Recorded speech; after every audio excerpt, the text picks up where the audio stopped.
Hey folks, and welcome to West Yorkshire Retro Gamer. Thought of myself recently, I've not done a Leeds United or football video for quite some time, so I thought, why not? When's the best time to do a video like this? At the halfway stage. So 23 games out of 46 have been played, so I thought, well, this is a great time to have a look at how Leeds are doing and what we've kind of done throughout the season so far, who's kind of stood out, and you know, where have we done some good stuff, where have we not been so good, and we'll try and cover as much of that as we can in this video today. So where better place to start than having a look at the Championship League table, and what better place for Leeds to be in at the halfway stage? Top of the league, can't be bad. So 23 games played, 14 wins, 6 draws, 3 losses, 43 goals scored, 15 conceded, a goal difference of 28, and 48 points on the board. You know, it's not bad, is it? You know, if we're going to be totally honest about it, it's really not bad at all.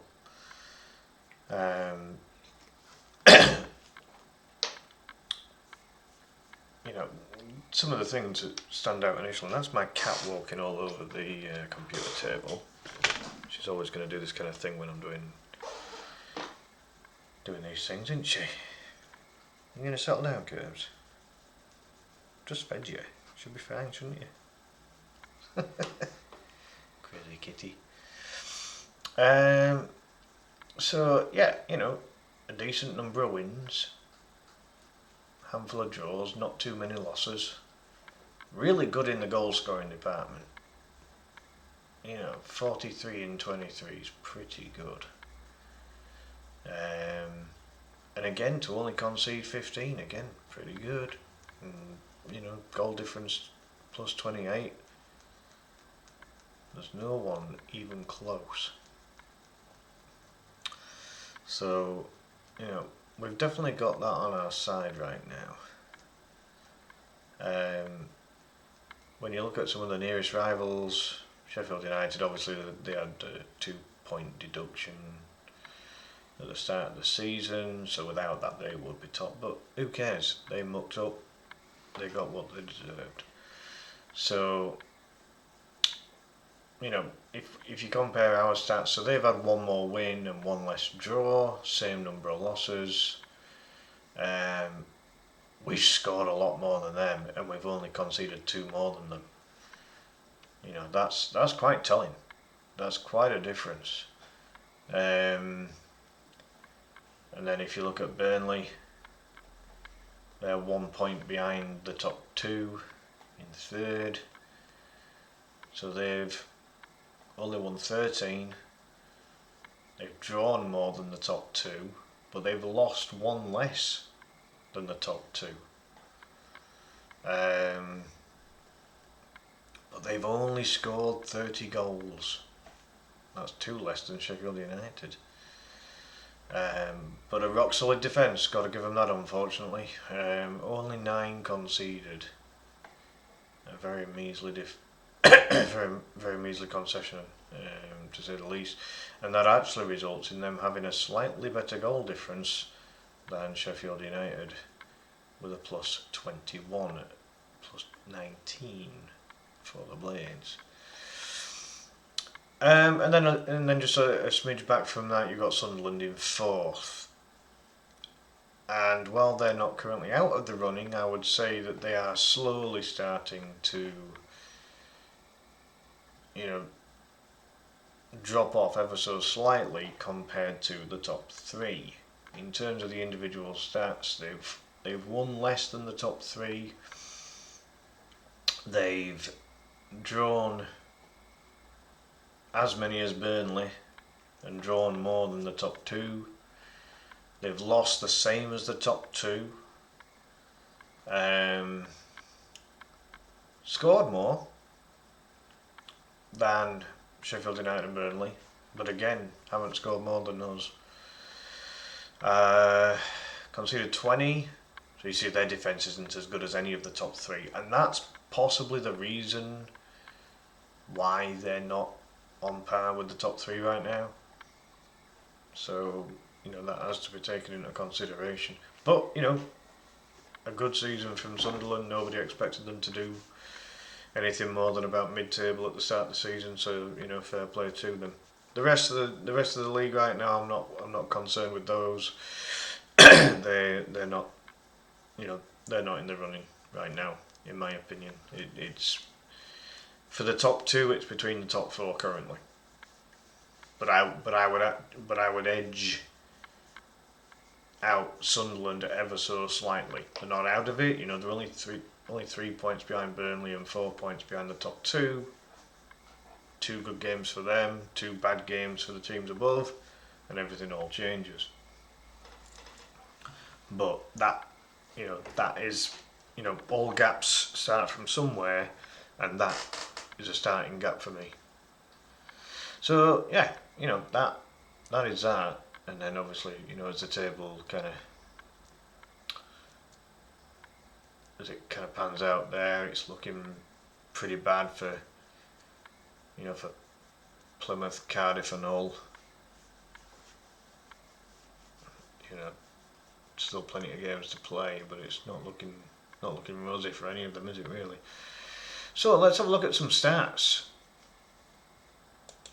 So we're using the EFL website here, if anyone's wondering.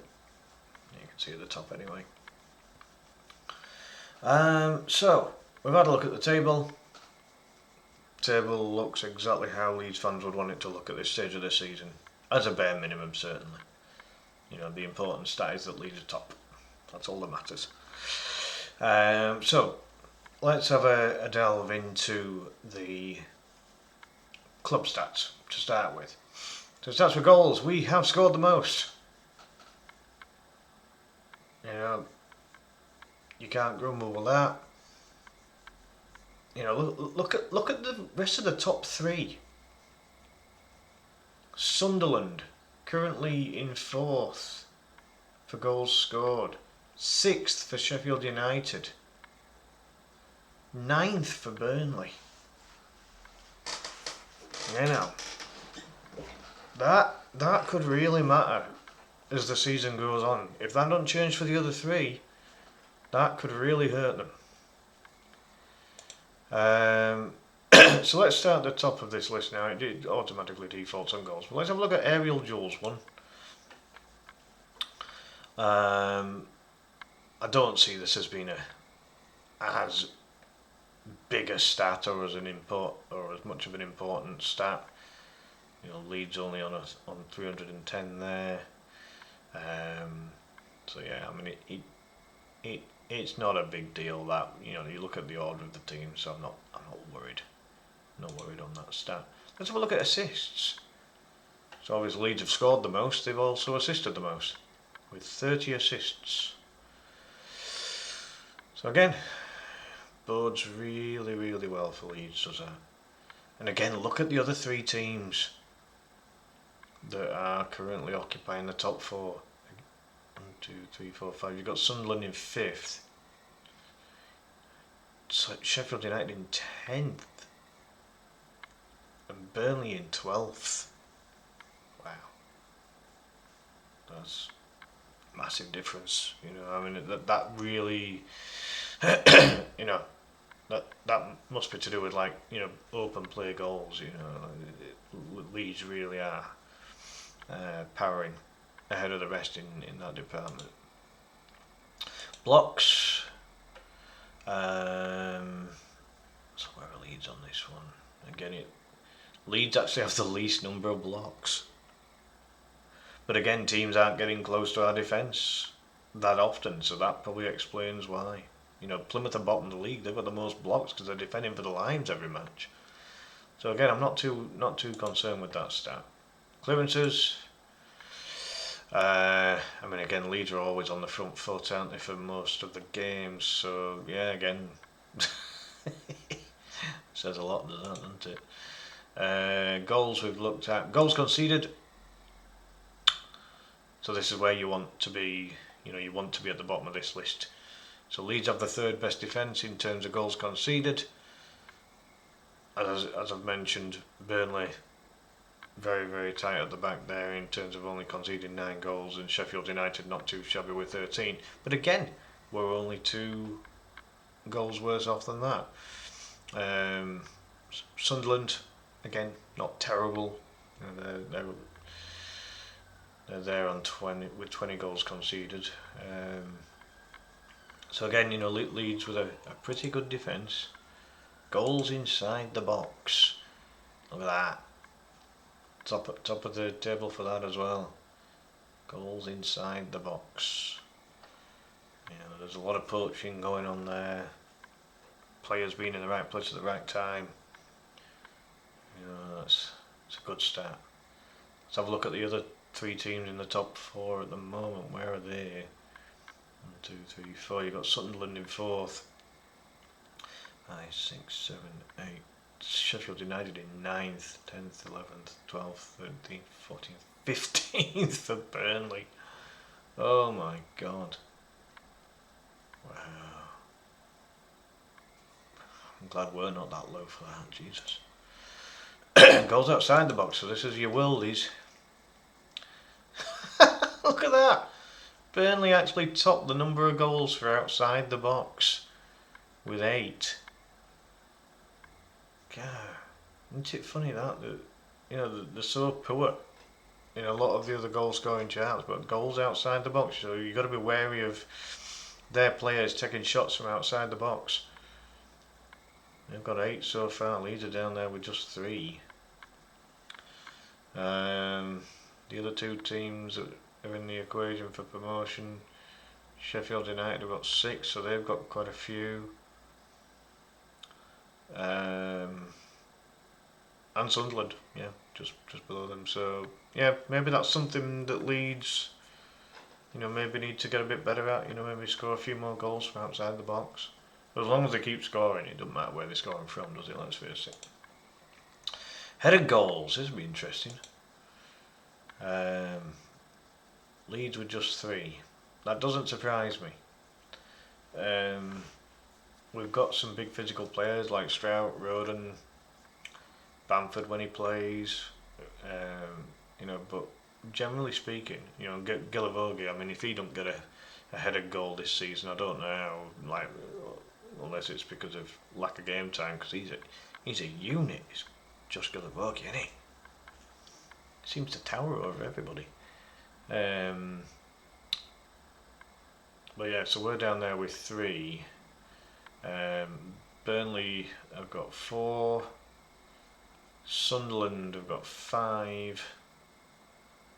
Sheffield United, oh god, they've only got 1. Must be a small team then. Well, there you go. Small as in height, for any Sheffield United fan says, oh yeah, what are you doing calling us a small team? I mean in height, because you haven't had a lot of headed goals, and obviously if you've got more units in your team, you've got more chance of scoring headed goals. How many times have teams been a little bit unlucky and they've hit the woodwork? Ugh. This is a stat you don't want. So Leeds have had quite a few, and out of the top 4 in the table, we've had the most with 8. Oh dear. These are the fine margins. Look at how many extra goals these teams would have had if there had just been a few more inches within the goal mouth.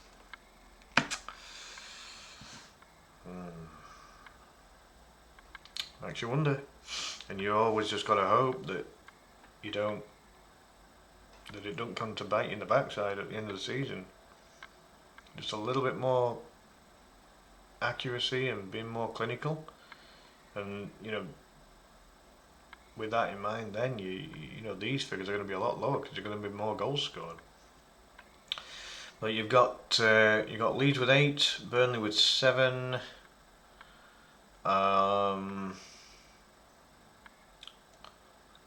Sunderland with 5, and Sheffield United also with 5.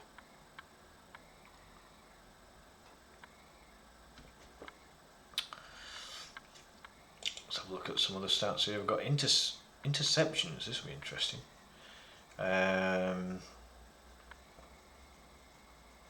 So again, more interceptions for the teams that are kind of a bit lower down.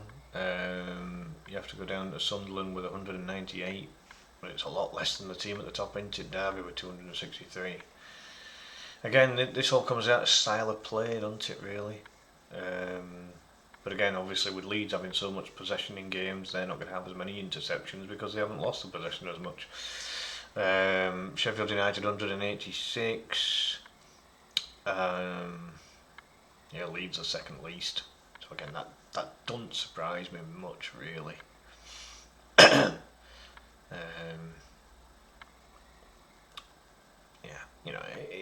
It's pretty self-explanatory, isn't it, to a sense. Again, Burnley's kind of in that kind of midsection there. So yeah, that doesn't really surprise me much. Offsides. This is where a little bit of player intelligence comes into it, doesn't it? Look across, hold your line, time your run. And unfortunately, we've had a lot of offsides, second most. This is where you really don't want to be. You don't really want this stat. 52 times offside in 23 games. That's a lot. It feels a lot. It's not. I guess it like per game. It's not as many in the scheme of things, is it? It's just a few more. It's very very close to. It's just over 2 a game, isn't it, really? But again, if you just have that more accuracy and just hold your line, look across, time your run. You've got to imagine this is the stuff they work on in training, surely. Because again, some of the times that we've been offside, they've led to really good opportunities, to try and score. So that's something we need to tidy up a little bit. Go down the table. I mean, look at that. Burnley with the least offside. But again, they've had more goals outside the box than anyone, and not much going on inside the box, and so therefore that's probably why they haven't had that many offsides. They're not in a position to be offside half at time. Bit of a mix there though, isn't it? Luton, they're quite low down at the minute. Middlesbrough, top half, in 7th. So yeah, I don't know, a bit of a mixture, but I just feel that Leeds could improve on that a little bit, perhaps. What other stats do we have? We've got quite a few stats here, actually. So that's offsides. Let's have a look here. Own goals. I don't think we've had too many.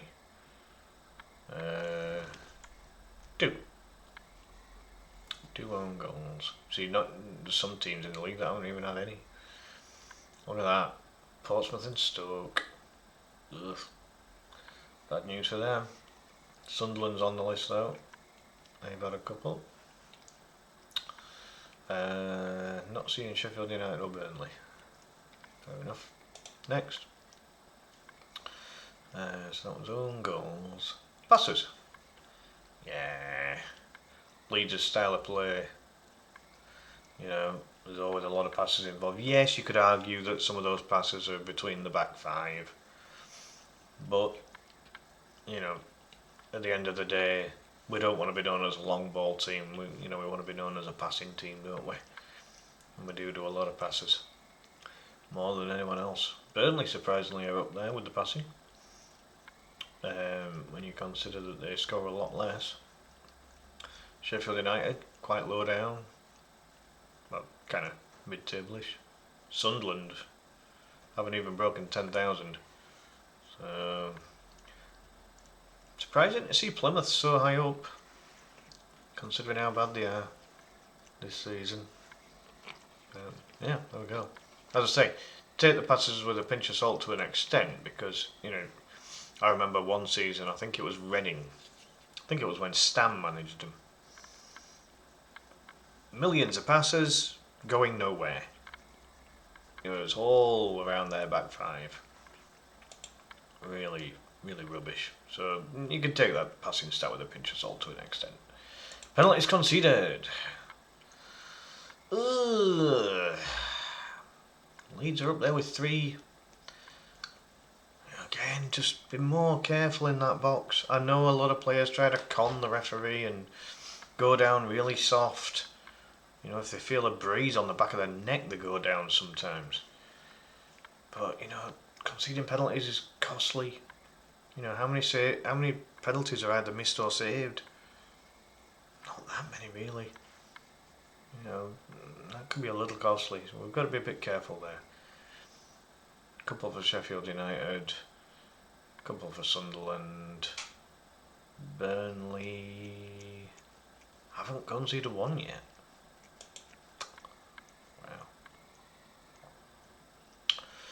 Wow. Penalties saved. Just one each for a handful of teams there. To assume that Cooper was in the Sheffield United goal for that one, perhaps.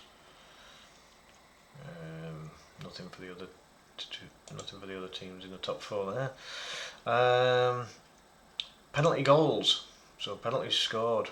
Look at that, Watford scored 5 this season. I mean, it's useful. You know, we've scored just the one. Burnley scored 3. Sheffield United, just the one, and Sunderland just the one. So Watford making the most of their penalty attempts, that's for sure. Red cards. How dirty has everyone been this season? Let's have a look. Luton and Plymouth and Preston. Oh dear. 4 red cards. It'll be costly. It's costly, you've got to avoid those reds.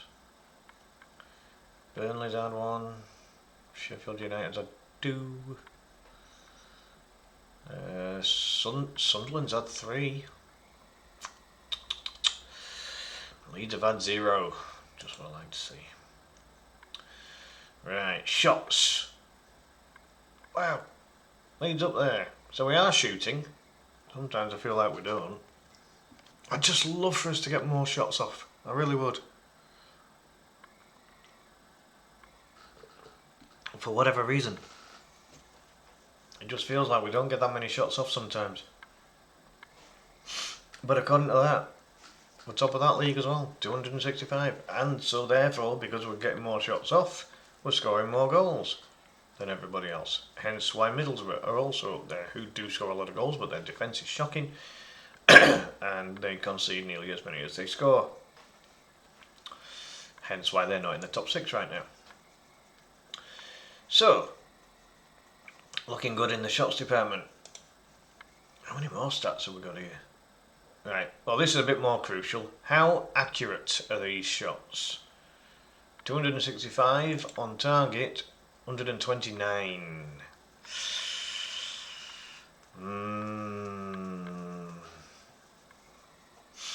Big old difference. If you're more clinical, and that gap between shots on target and shots overall is a closer gap, you're going to be in a better state overall. I mean, as I say, goal scoring is not seemingly a problem for Leeds United. We've had, I think, 7 2-0 victories this season. A couple of 3s and a 4. And several clean sheets. You know, we are scoring plenty of goals. You'd just like to see a bit more.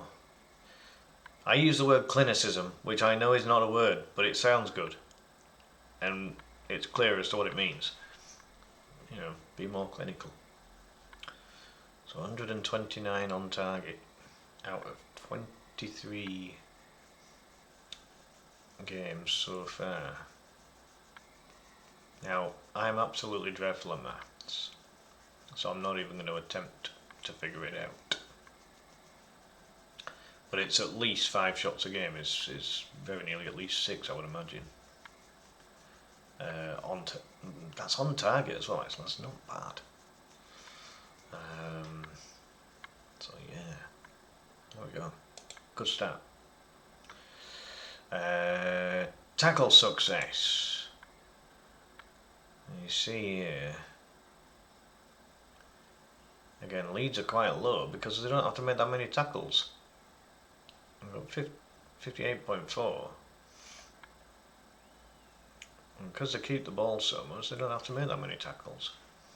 And Burnley, ironically, are quite high up. But again, Burnley are very tight defensively, so what do you do to defend? You tackle. So that probably explains that one.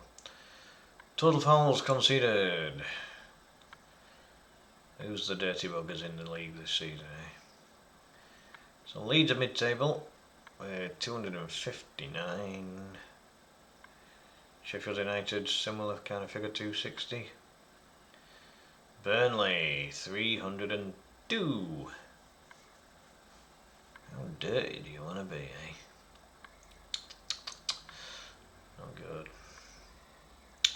Sunderland down at 244.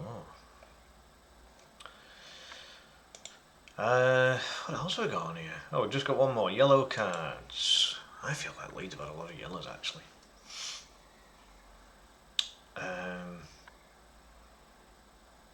Oh, quite low down. Wow. So we've only had 37 yellows.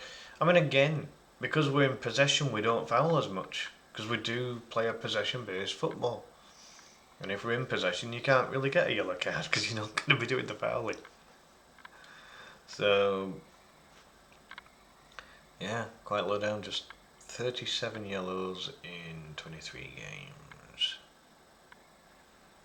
Alright, not bad. And no reds, as we found out earlier, so looking pretty good. Look at that. Sheffield United, 53 yellow cards, that's poor. That's not great, is it? And Burnley just a little bit back on 45.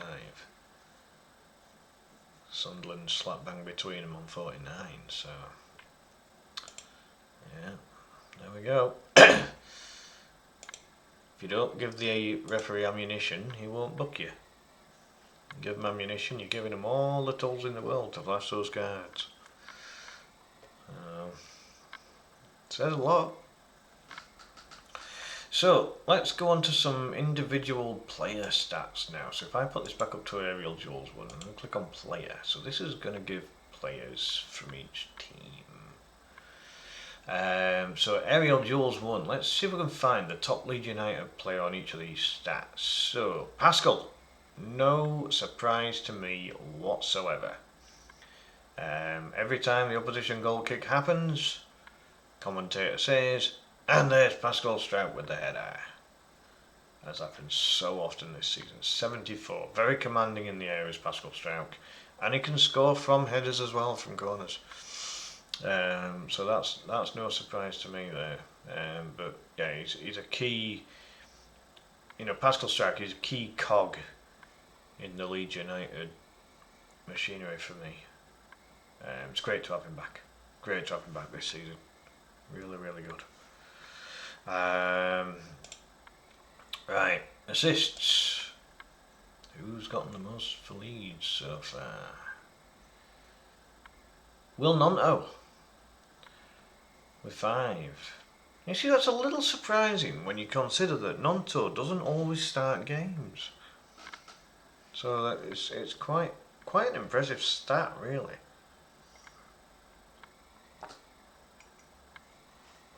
I mean, he's a little bit back from those at the top, with Azaz and Fellows both on 9, but, for what it is,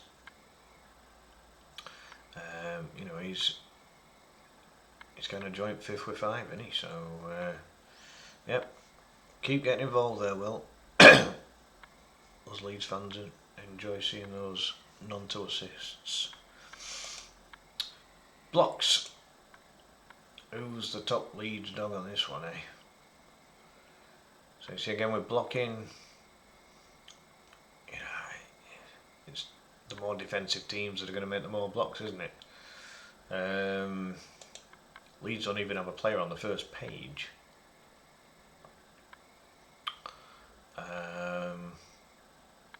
God, a former Leeds player on the second page, Alex Marwick. That's surprising. He's a fairly average-sized midfielder, so.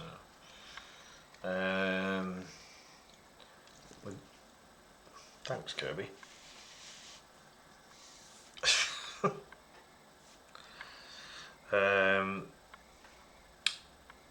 So we're going to page 3.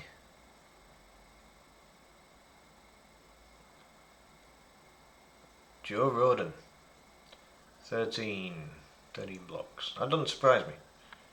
You know, he's gotten better as the season has gone on as Joe Rodon. I thought that when we got him permanently, he started a bit average, but he's looked a little bit more like himself from last season.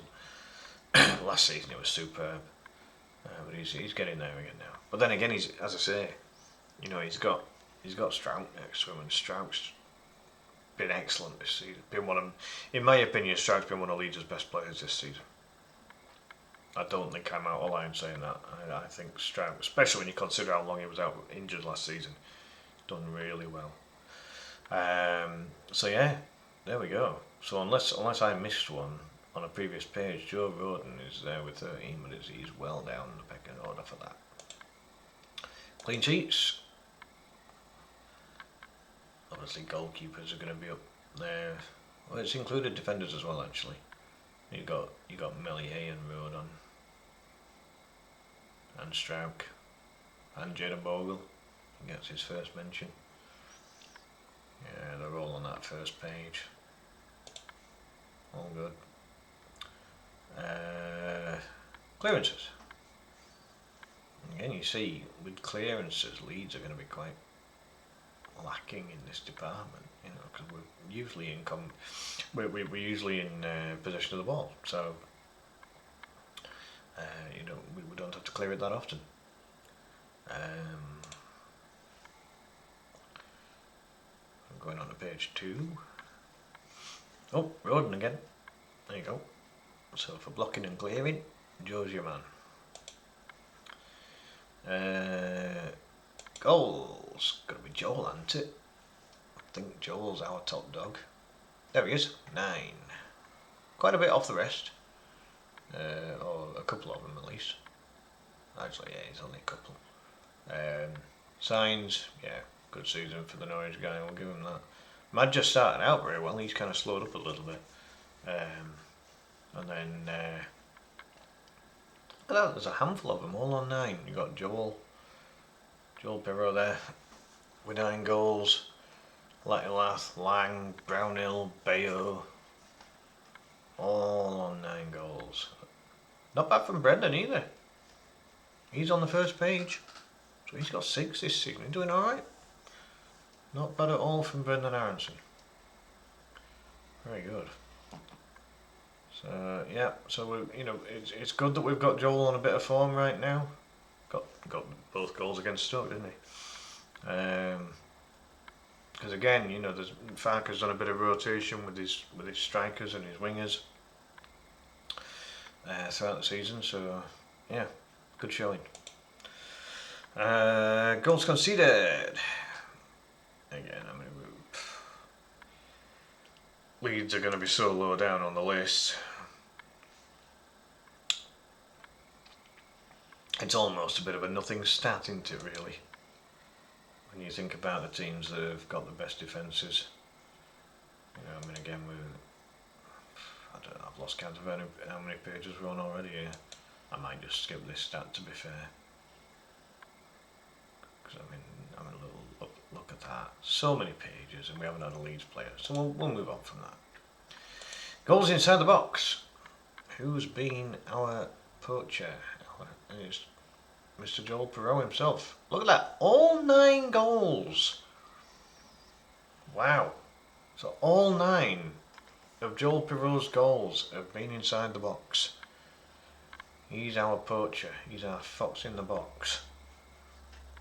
You know, and that's the reason that Pirro, you know, is a decent goal scorer at this level. Because if you give him the service, he doesn't do a lot in the game, but like, get him in that box, give him the ball, he'll do his stuff. And that's what he's doing right now. It's good. It's good. But it basically kind of demonstrates a little bit about Joel Perreault's strengths. You want him in that opposition box. Give him the ball. He'll score some goals.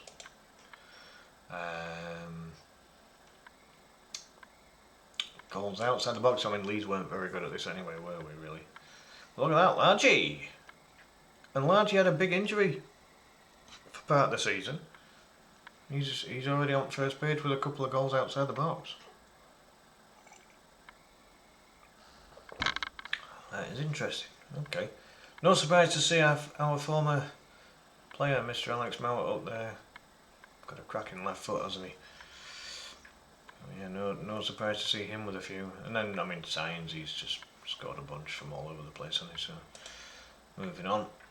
Headed goals. Pascal will be up there.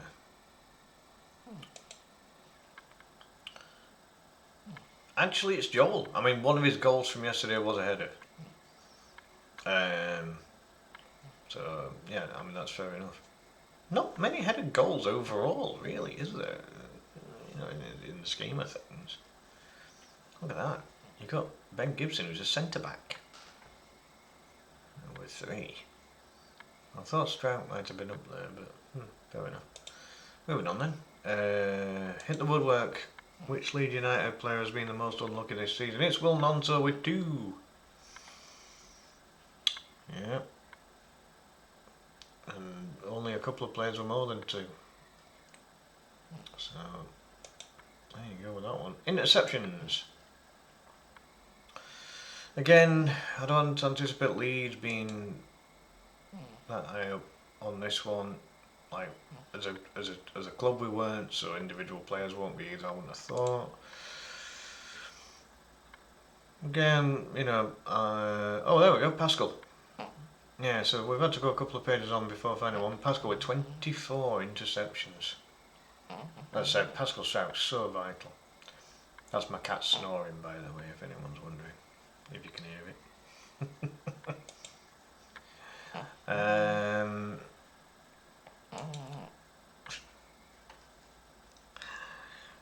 She's getting on a bit now, it's Kirby. She's like 13-year-old now. She'll be 14 next year. Good God. Offsides. Who has been the guilty party the most at Leeds United for being offside? Look at that! I'll just point this one out. Signs, who is the league's current top scorer. Look how many more goals he might have had if he hadn't been offside so often. Wow. It's a bit telling, that, isn't it, really? How good could Signs have been if he'd been onside more?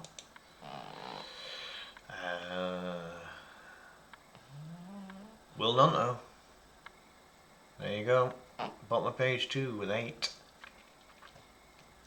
I mean, he's still fairly young, so maybe it's just that enthusiasm and exuberance of youth that he just wants to bomb on and try and attack as much as possible, but he needs to hold his line a little more. He's been caught offside so often, he needs to time those runs better. But yeah, so Nonto, the worst defender for being offside for Leeds. Own goals.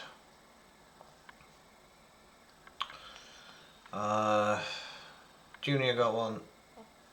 I mean, it can happen to anyone. Let's move on.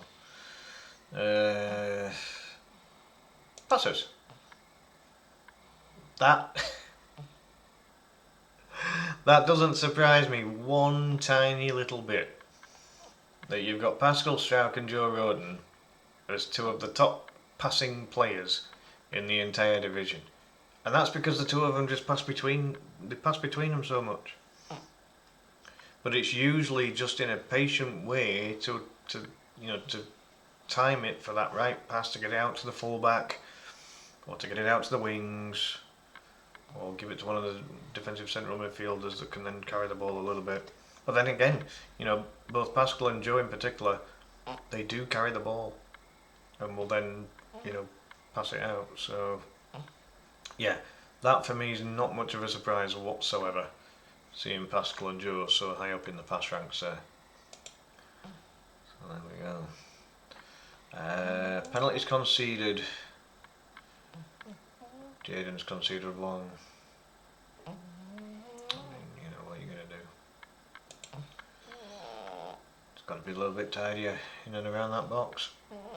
Penalty saved, unfortunately. Ilan Millier's played every league game so far and he hasn't saved a penalty yet. Not to worry. Not so concerned with that right now, to be honest. Penalty goal scored. I mean, we're not, you know, we're not on the first page, and there's only a handful that have scored more than one. So I'm not too concerned with that. We've got a current Leeds player that's just out on loan at the minute, in Sam Greenwood. He's scored one. So there you go. Right.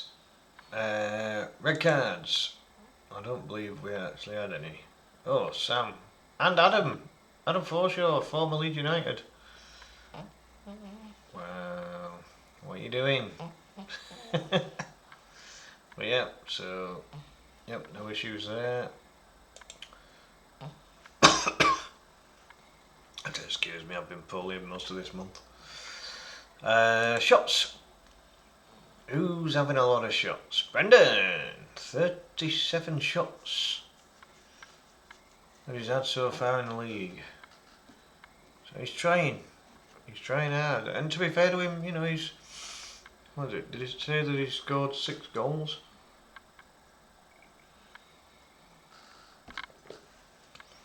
So there is some end product there. You know, you'd like it to be more, you know, having had as many as that. But yeah, a little surprising that out of all the Leeds' players, that Brendan's had the most shots. Then again, he's pretty much made the number 10 space his own. No one's really taken him out of that number 10 this season. And he has he played every game? I think he might have done. I can't remember many games that Brendan Aronson hasn't played in the 10. So yeah, you know, it's good to see him getting in those areas and having a go. I just so want Leeds United players to have a go on. You know, if you don't shoot, you can't score. You know, so fair play to Brendan Aronson for at least having a bash at it. What's the worst thing that can happen? You don't score. So then if you don't score, you try again. Shots on target. Now this is obviously a bit more crucial. So ironically, it's a different Leeds player.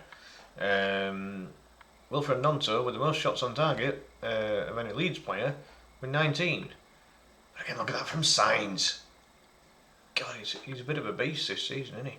And look at that, a Luton player, Adebayo, tied with Cannon. Cannon was he was very not effective, shall we say, and quite dirty and all against Leeds last night. I was not happy with him. He could have got himself in a bit of bother. He's a pest, and not a very nice pest either.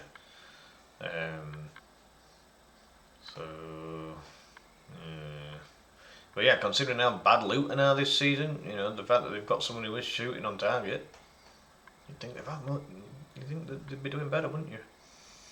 But yeah, Will Nonto with 19 shots on target, and when you consider he doesn't play every game, because we've got 4 very good wingers, that's not bad going. So tackle success. I mean, again, we're not on the first page. Look at that, 100. Well, unless that means percent, it might mean percent actually, to be fair. So we'll move on from that. Total fouls conceded. So these are the dirty buggers of the league, aren't they? Signs. Look at that, for all the praise that Vinicius de Sousa Costa has had all this season, he's a dirty bugger. 41 fouls conceded. And Leeds are going to be up against this fella, Ibu Adams. And he's dirty as bugger, ain't he? Look at him, 43 fouls. That's not good, is it? But yeah, so Leeds' worst player in this department is seemingly Jaden Bogle with 32. He needs to tidy that up a bit. That's not good. Right. And finally, yellow cards. Yep, because he's fouled the most, he's had the most yellow cards for Leeds. Jaden Bogle with 6. And he hasn't even played every game either. So that's a sign of his game he needs to tighten up on. I think it could be a bit quicker. I just wonder if, we've been used to Luke Ayling for a long time, who wasn't the paciest of right backs. I don't think Bogle's all that pacey either. For a full back, and maybe he's committing fouls because the wingers are getting by him. Maybe.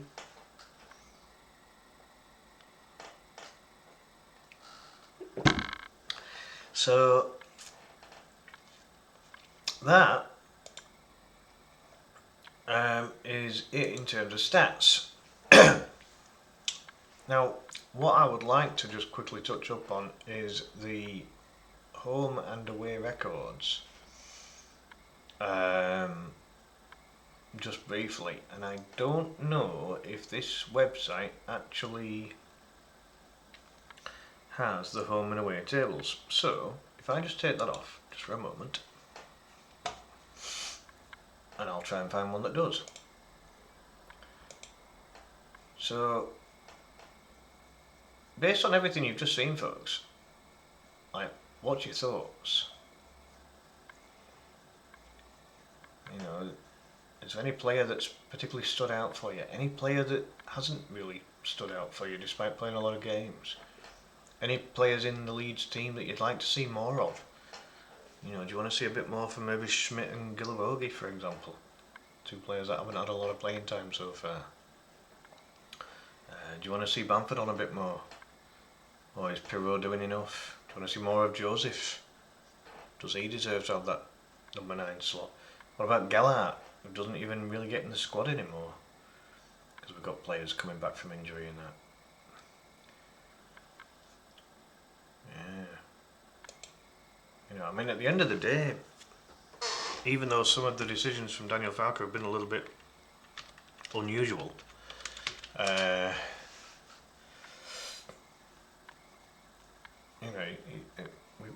we can't really argue that much.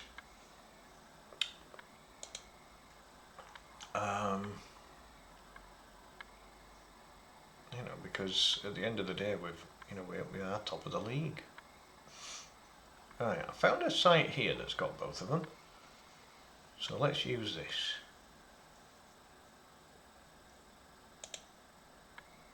There we go. I have to ignore the adverts on either side, they'll keep popping up and kind of popping on and off, I would imagine. So yeah, at home, look at that record. Ellen Road, absolute fortress, and I love it. 12 games played at Ellen Road, 10 won, 1 draw, 1 loss. 29 goals scored and just 6 conceded with a plus 23. 31 points. That's formidable. That is really, really formidable. We can't grumble. We really can't grumble there. That really is good stuff. In terms of those other 3 teams that are challenging us, look at that, they actually occupy 3rd, 4th and 5th. It's interesting. All 3 of them have played a game less. We'll give them that. But still, even with that, Leeds' home form, best in the league. And there is no argument to that. I would imagine that even when it was 11, it was probably still pretty good. So we're up there for a reason. Now, we had been criticised for a little bit of dodgy form away from home. Now, obviously, with us having played 23 games, we're going to have played 1 less away game than we have at home. And so, that's resulted in Leeds having played 11 games away from home, 4 wins, 5 draws and 2 losses.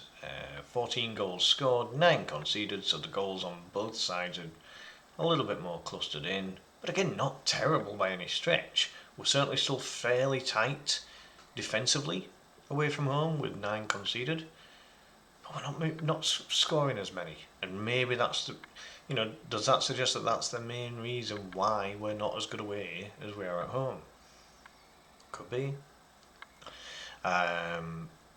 So with the +5 and 17 points, and again, so this is maybe, even with the game in hand, if we win the away game in hand, and that would put us up to 20 points, we're still only going to be third out of the top 4, and so that's the interesting stat of the bunch there, in the sense that the 3 teams that are directly closest to us in the overall table, they're the 3 teams that are better than us away from home. And that away win against Stoke has actually improved us. We were quite a bit further down, but that has propped us up a little bit. So you could argue, that away we're not that bad, but in the scheme of things, two losses, fair enough. Just draw less. If you win more and draw less, then the away form, at that point then is really not very bad. It's not bad at all, and we end up being higher up. So, and from that point of view then, with the overall table, we're in much better shape, aren't we? Yeah, I'm loving that home form. Those home stats. I know a lot of people have, been waxed lyrical about Sheffield United, Sunderland, and Burnley's home forms. But okay, they've not lost at home all season, those two. Sheffield United's only lost 1 at home. But the fact is that Leeds are as good as the other 3, according to this. So, what are you going to do? So there you have it, folks. From my own personal opinion, so taking stats right out of the equation here, well, not completely, but just my own personal opinion, players that have stood out for me this season so far, Strauch, great to have him back. He's like a new signing, really, in terms of not having him for the second half of last season. And maybe Pascal was one of the major reasons that we didn't do better last season. Really, really good. Altanaka, what a pickup, £3 million, which is it's a tidy sum at Championship level for a player. But, for how good he's been this season, and he wasn't even in the first choice midfield pairing, you can't argue. I think Rothwell's gotten better as the season's gone on, and again, when Rothwell and Tanaka became our midfield partnership for a while, you could really start to see what Rothwell was about. Those driving runs forward, as soon as he picks up the ball around halfway, starts bombing forward with the ball. It's a lot of progressive runs. I would imagine that's a stat that Rothwell's probably pretty good on, you would think. So yeah, that midfield pairing of Tanaka and Rothwell has actually made us a more progressive team. Certainly on, just visually on the eye. Because with what we got with Ampadu and Gruev was very defensive minded, and everything just kind of, they would shield the back 4 and they would spray the ball out to the wings. Whereas with Tanaka kind of taking up that defensive midfield role, even though he's more of an 8 rather than a 6, and then Rothwell's kind of like an advanced 8, generally speaking. It's impressive what those two have been able to do, and they've gotten better and better, and now that we've got Ampadu coming back from injury, he's played the last 2 games. There's lots of competition, and Tanaka got dropped, and I don't think it was based on Tanaka's performances. I think it was a tactical decision. Um, Tanaka's been very very good. Um, I think before he got his injury, I think Ramazani was looking really good. He's a box of tricks. He's got a little bit of a similar style to Nonzo perhaps. Good close control with the ball, likes to attack, decent amount of pace, got an eye for goal. So yeah, if we can get Ramazani fit again, like properly fit, he's kind of just come off the bench since his injury. Really, he's hardly started a game yet since, I don't think. Dan James, another very good season. He's got some goals and assists, as he does. In the Championship, Dan James's pace is it's a weapon. Maybe a bit less so in the Premier League, because ultimately, as good as pace is to have in the Premier League, you need a bit of skill to go with it, and skill's not really Dan James's forte. It's how he uses that pace, and if we can get those balls over the top for him to chase onto, no one's catching him at Championship level, and he's been very very effective. Last season was his best goals and assists season of his career, and he's on track for another good one this season. Dan James looks very effective at this level. And then it can't go unnoticed the work that Aronson and Perot are doing. They're doing pretty well up top. I think we've seen some glimpses of what Solomon can do. He's gradually getting his fitness up and showing glimpses of what he's capable of. It's funny, isn't it? I could literally go through the entire team really, because they've all done very well. Like we haven't got a player that looks bad. You could argue that maybe Firpo and Bogle are maybe a little bit sketchy defensively. But again, they work so well in the Farke system, because Farke wants his fullbacks to bomb on, doesn't he? I think Byram's been exceptional really when he's come in. Sam Byram's one of these, you're always going to get a 7 out of 10 performance from him. He's never going to set the world alight, but he ain't ever going to let you down either. He's got to be one of the most reliable players that we've got in the squad. And obviously one of the more experienced ones. I still can't believe Byram's in his 30s. I remember when Byram came through the youth ranks at Leeds all them years ago. But yeah, Byram, if you're thinking of someone that would get the prize for the best backup player, you'd have to say probably Sam Byram, because again, he's filled in at both right back and left back when Bogle and Firpo have not been available. And there was that point where we didn't hardly have any fullbacks at all, and Verba came in, and I actually thought Verba did okay. For a centre back, he was actually capable of getting down that pitch a little bit, which is what Farke obviously wants. So pretty good, just pretty good all round. I can't fault anyone that's put the Leeds shirt on this season. I really can't. What do we need in January? Hard to tell.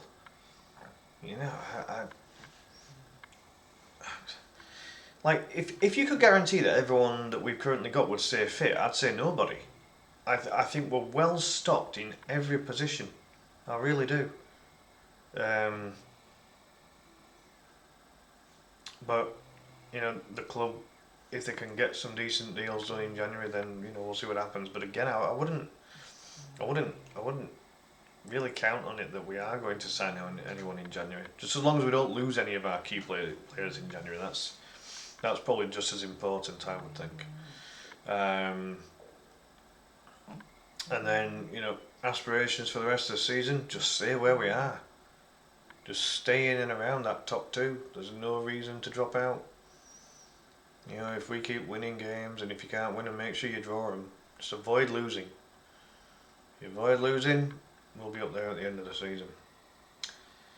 So yeah, there we go, folks. Well, we've hit an hour, so we'll leave it at that. But yeah, let me know your thoughts down below. How do you think the season's gone so far at the halfway stage?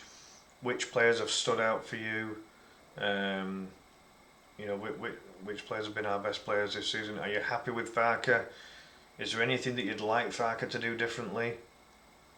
Um, would you play your best players against Harrogate in the cup, for example, or would you, like in my opinion, for the cup game, I would literally play the, in terms of outfielders, I'd play the 10 outfielders that have played the least this season. I'm really not fussed about the cup, and it'll give some valuable game time, you know, to those players that have played a bit less, and a valuable rest to those who haven't. You know, the ones who have played more. But yeah, put all your thoughts down in the comments down below. As I said, this is all just my opinion based on the stats that have been presented and what I've seen on the eye, you know, so far. Hope you've all had a great Christmas, and wish you all a very happy New Year. See you in the next stream. Bye bye.